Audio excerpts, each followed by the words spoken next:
বিশ্বাস করো মা, সত্যি বলছি আমার সবকিছুই খটকা লাগছে। কেননা কিছুক্ষণ আগেও সেই ছেলেটার সাথে আমার কথা হয়েছে। সুরাইয়া, তুই তো আগে এরকম ছিলি না, কি উল্টাপাল্টা কথা বলছিস? তোর কি মায়ের কথা বিশ্বাস হচ্ছে না? এরপর মা হাত ধরে সেই ছেলেটার ঘরের সামনে নিয়ে গেল। আমি দেখলাম অনেক বড় একটা তালা ঝুলছে, অথচ কিছুক্ষণ আগেও সেই ছেলেটাকে ঘরে প্রবেশ করতে দেখেছিলাম। তখন আমি মাকে এত বেশি জোর করলাম যে মা আমার সাথে বাড়িওয়ালার কাছে যেতে বাধ্য হলো।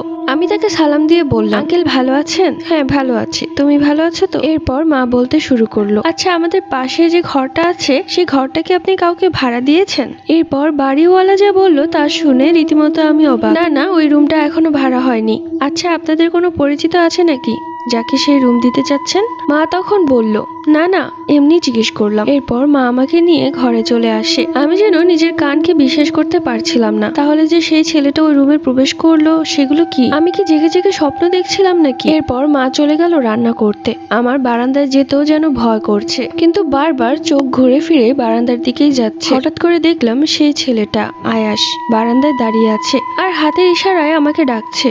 ছেলেটাকে পেয়েছি। এবার ছেলেটাকে জিজ্ঞেস করা যাবে ছেলেটা আমাকে কেন মিথ্যে কথা বললো। আমি তখন আস্তে আস্তে বারান্দার দিকে যাই। গিয়ে দেখলাম সেই ছেলেটা দাঁড়িয়ে আছে আর আমার দিকে তাকিয়ে হাসছে। কি ব্যাপার, আপনি এত হাসছেন কেন? কি করব? আপনি এত পাগল হয়ে গেছেন কেন আমার বিষয় জানার জন্য? সে হাসছে। আমার চোখ গেল তার চোখের দিকে। দেখলাম তার চোখে কেমন একটা নীল আগুনের মতো জ্বলে উঠলো।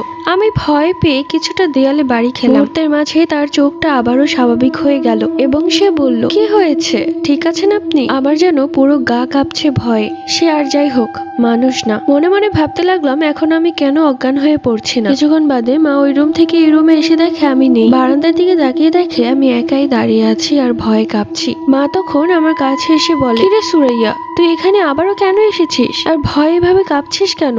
মায়ের দিকে তাকিয়ে দেখলাম মা শুধু আমার দিকে তাকিয়ে কথা বলছে। তার মানে মা আয়াসকে দেখতে পাচ্ছে না, আয়াসকে শুধু আমিই দেখতে পাচ্ছি। আয়াসও ঠায় দাঁড়িয়ে আছে। এরপর আমার আর কোনো কিছুই মনে নেই। মায়ের কোলে ঢলে পড়লাম। যখন চোখ খুলে তাকালাম তখন দেখলাম ঘরে শুয়ে আছি। পাশে বসে আছে বাবা, ছোট বোন আর মা। চোখ মেলে তাকিয়ে দেখলাম বাবার চোখে পানি। বাবা কাঁদছে। এমনিতে বাবা আমাকে সবচাইতে বেশি ভালোবাসে। ছোটবেলায় একবার আমার হাতে গরম পানি পড়ে গিয়েছিল। সারা রাত বাবা আমাকে বুকে জড়িয়ে কেঁদেছিল। সেই অভ্যেসটা এখনো যায়নি। কিছুটা সুস্থ হওয়ার পর বাবা আমাকে বলল, কি হয়েছে সবটা আমাকে খুলে বল।